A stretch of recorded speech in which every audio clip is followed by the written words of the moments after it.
छठे दिन वाले प्रोटोकॉल में आपको 2 तरह की एक्सरसाइज ऐड करनी है। पहले दिन से लेके 5वें दिन तक जो चीज़ें चलती रही थी, वही सेम चीज़ें छठे से लेके 10वें दिन तक चलेगी। आपको घुटने की सारी चीज़ों का ख़्याल रखना है, बर्फ़ का सेक करना है और आपकी डाइट को उसी तरह से मैनेज करना है जैसे आप करते आए हैं। डाइट में एक चीज़ का बहुत इम्पोर्टेंट ध्यान रखिए, बहुत लंबे समय तक खाली पेट मत रहिए जिससे गैस नहीं बने, एसिड नहीं बने, वो भी आपके घुटने के लिए नुकसानदायक है। अब अपन बात करेंगे ऐसी कौन-सी 2 एक्सरसाइज़ हैं जिसको करने से शुरुआती स्टेज में आपका दर्द नहीं बढ़ेगा। आप जितनी भी एक्सरसाइज़ कर रहे थे वो हमने शुरुआत के 5 दिन में बंद कर दी। 5 दिन बाद जो एक्सरसाइज़ेज़ चालू की है उसके बारे में इस वीडियो में अपन डिस्कस करेंगे और 2 एक्सरसाइज़ जो बहुत ज़रूरी हैं उनको सीखेंगे ताकि आपके घुटने का दर्द कम हो। अब जब घुटने को दर्द को अपन टारगेट कर रहे हैं तो अपने को बॉडी में कैल्शियम का या मैग्नीशियम का या B12 का, D3 का, इन सब लेवल्स का भी ध्यान रखना है। अगर आपकी ये सब लेवल्स रेगुलर चेक होते हैं तो ठीक है, अदरवाइज आप चेक करवा के इनको अकॉर्डिंगली मैनेज कर सकते हैं। अब अपन 2 सबसे इम्पोर्टेंट एक्सरसाइज सीखेंगे जो डे 6 से लेके डे 10 तक करनी है। डे 6 से लेके 10 के बाद में जब 11th डे ऐड होएगा तो उसमें एक्सरसाइज जुड़ जाएगी। ये एक्सरसाइज बिल्कुल भी कम नहीं होएगी। इन एक्सरसाइज को साथ के साथ आपको करते जाना है। पहली एक्सरसाइज जो बहुत सिंपल है, जिसको हम लोग स्टैटिक क्वाड्रिसेप्स बोलते हैं, वो वाली एक्सरसाइज आपको सीधा लेट के करनी है। जिस घुटने की आप एक्सरसाइज कर रहे हैं उस घुटने को सीधा रखना है और जिस घुटने की नहीं कर रहे उस घुटने को मोड़ के रखना है। आपको इस एक्सरसाइज में सबसे ज़्यादा ध्यान देने वाली बात ये है, जब भी आपको कमर का दर्द हो तो ये एक्सरसाइज नहीं करनी है या कम करनी है, क्योंकि आज छठा दिन है। छठे दिन से लेके 10वें दिन तक हमें एक्सरसाइज करनी है, इसलिए आपको कमर का दर्द नहीं होना चाहिए। किस तरह से एक्सरसाइज करनी है उसको अपन समझते हैं। इसमें आप बिल्कुल सीधे लेटे रहिए। ये घुटने का हिस्सा आपको नीचे पलंग की तरफ, बिस्तर की तरफ दबाना है।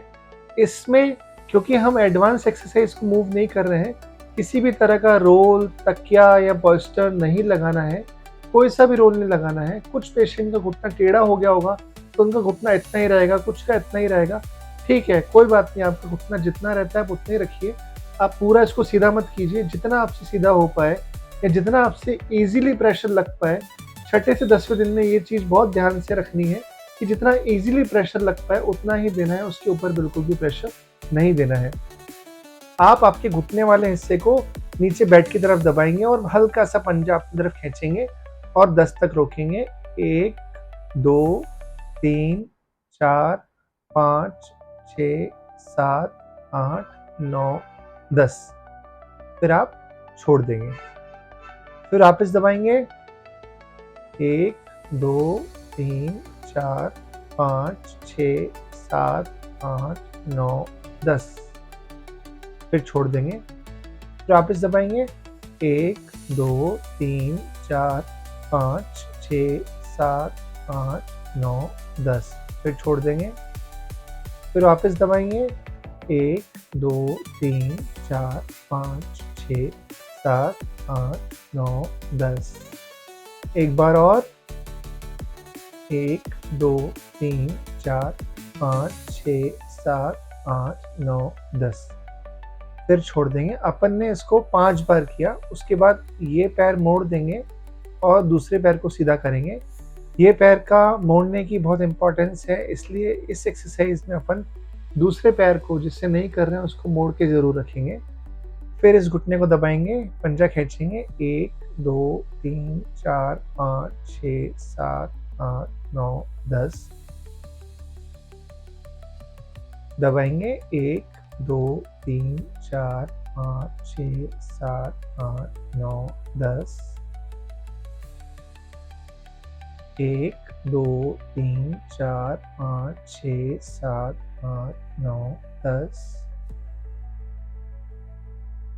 1, 2, 3, 4, 5, 6, 7, 8, 9, 10। 1, 2, 3, 4, 5, 6, 7, 8, 9, 10। इस वाले घुटने से भी 5 बार अपन कराए। दूसरी एक्सरसाइज जो बहुत ज़रूरी है, जो हमने इस प्रोटोकॉल में ऐड की है, वो स्ट्रेट लेग रेज़ नहीं है, पैर को साइड में घुमा के उठाना है।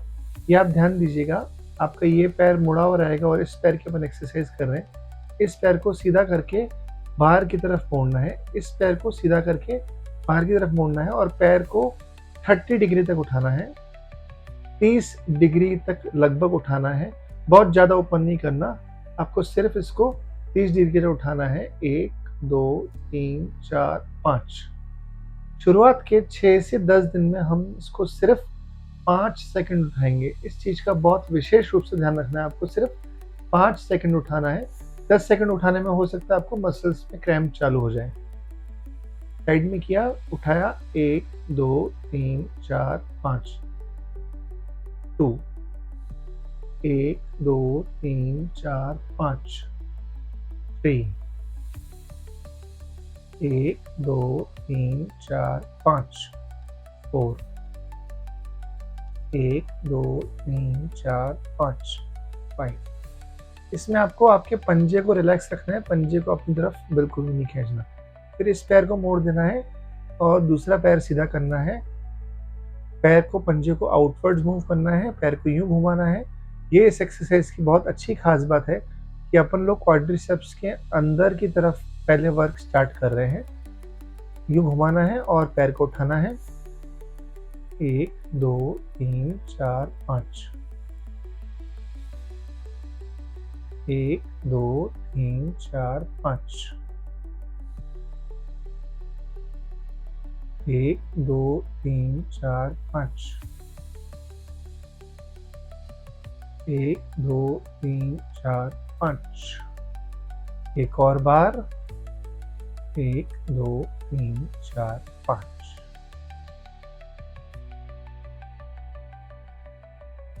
हमें छठे दिन से लेके 10वें दिन तक ये 2 एक्सरसाइजेज ही करनी है, जो हमारे पुराने प्रोटोकॉल में 1 से लेके 5 दिन वाले में ऐड हो रही है। इन दोनों एक्सरसाइजेस को आपको दिन में 2 बार करना है। पहली वाली एक्सरसाइज 10 सेकंड तक रोकनी है, 5 रिपीटेशन करने हैं। दूसरी वाली एक्सरसाइज 5 सेकंड तक रोकनी है, 5 रिपीटेशन करने हैं।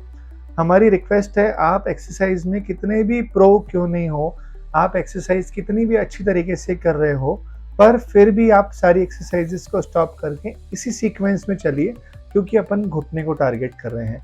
अगर किसी पेशेंट को घुटने से कमर में दर्द या कमर से घुटने में दर्द आ रहा है और वो ऐसा महसूस कर रहे हैं कि वो दर्द हमारा साथ में बढ़ रहा है, तो आप कमेंट करके हमारे से पूछ सकते हैं, उसके बाद ही आप एक्सरसाइजेस करें। अदरवाइज इन एक्सरसाइजेस को डायरेक्ट करना चालू नहीं कर दे, क्योंकि ये एक्सरसाइजेस कभी कभार कुछ पेशेंट्स के कमर में दर्द बढ़ा देती है। हमने पिछले वाले वीडियो में डिस्कस किया था कि हमने पहले घुटने में सूजन कम करी, उसके बाद हम एक्सरसाइज चालू करेंगे। उसमें हमने 3 पार्ट डिस्कस किए थे, जिसमें पहला पार्ट था डाइट का, दूसरा पार्ट था सूजन को कम करने का और तीसरा पार्ट था घुटने का ख्याल कैसे रखना है। जो तीसरा पार्ट था घुटने का ख्याल कैसे रखना है, वो एज इट इज रहेगा।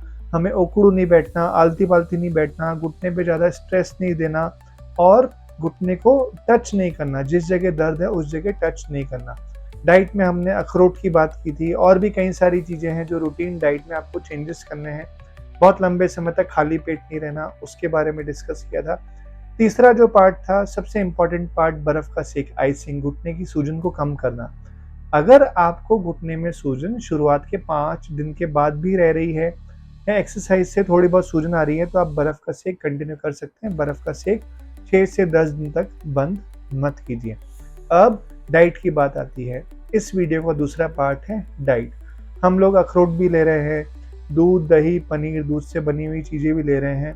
हमको अब थोड़ा थोड़ा डाइट पे और चेंजेस ज़रूरी हैं, जिससे कि घुटने का दर्द कम होए, बॉडी में एसिड का लेवल कम होए।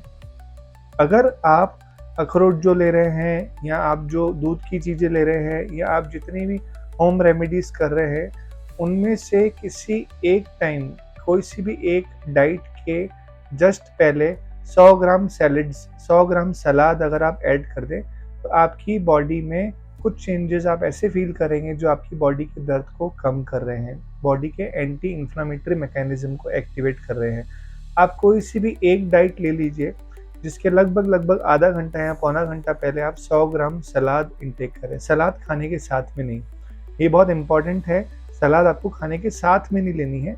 100 ग्राम चाहे वो खीरा हो, चाहे वो ककड़ी हो, चाहे वो कोई सी भी सलाद हो, वो सलाद आप मिक्स फॉर्म में खाने के आधा घंटा पहले लेना चालू कर दीजिए। शुरुआत में हमने जो डाइट बताई थी कि जैसे बहुत स्ट्रॉन्ग खटाई वाली चीज़ें हैं, इमली वाली चीज़ें हैं, बहुत खट्टे टमाटर हैं, वो सब चीज़ें आपको अवॉइड करनी है। वो सब चीज़ें आपका जब तक घुटने का ट्रीटमेंट चल रहा है आप अवॉइड कीजिए। इसके अलावा कोई आयुर्वेदिक ट्रीटमेंट चल रहा है या कोई होम्योपैथी ट्रीटमेंट चल रहा है, उसमें जो परहेज है वो आप करते रहिए। बहुत दर्द हो कभी-कभार तो आप पेन किलर की मदद ले सकते हैं, पर आपको बर्फ़ का सेक करना है और डाइट में इन चीज़ों का ध्यान रखना है, जिससे घुटने का दर्द कम हो। इस वीडियो में 6 से 10 दिन तक यही 2 पार्ट हैं, पहला डाइट वाला और एक्सरसाइज़ वाला। ये आपको ध्यान रखने हैं और शुरुआत के 5 दिन में जो चीज़ें ध्यान रखी है, उनको आप कंटिन्यू करते जाइए, तो 10 दिन का आपका कंप्लीट पैकेज बन जाएगा। होपफुली अगर आपको माइनर दर्द है, तो इन 10 दिनों में काफ़ी आपको आराम मिलना चालू हो जाएगा। अगर आपको एक्सरसाइज़ से संबंधित कुछ भी चीज़ पूछनी है, तो आप कमेंट करके पूछ लीजिए। हम आपको रिप्लाई देंगे और उसमें एक्सरसाइज में जो गड़बड़ी हो रही है या जो आपको दिक्कत आ रही है, उसको सॉल्व करने की कोशिश करेंगे। हमारा मेन टारगेट ये है कि आप घर पे इस रूटीन को फॉलो करके सिस्टमिक वे में ठीक हो जाएँ। हमारे इतने हज़ारों हज़ार पेशेंट्स ठीक होने के बाद हमने इस मॉडल को बनाया है, इस प्रोटोकॉल को बनाया है, जिससे कि आप घर पे रहते हुए ठीक हो सकें। अगर इससे रिलेटेड कुछ भी आपको पूछना है तो आप पूछ सकते हैं, पर इन एक्सरसाइज को ठीक से ज़रूर कीजिएगा और इस रूटीन को ठीक से फॉलो कीजिएगा। अगले वीडियो में मिलते हैं जो दिन 11 से लेके दिन 15 तक का होगा, डे 11 से लेके डे 15 तक का होगा। अगर आपने हमारे चैनल को सब्सक्राइब नहीं किया है तो सब्सक्राइब कर दीजिए, ताकि आपको पता पड़े अगला वीडियो कब आ रहा है और आप ठीक से उन चीज़ों को फॉलो करना शुरू कर सकें। Thank you.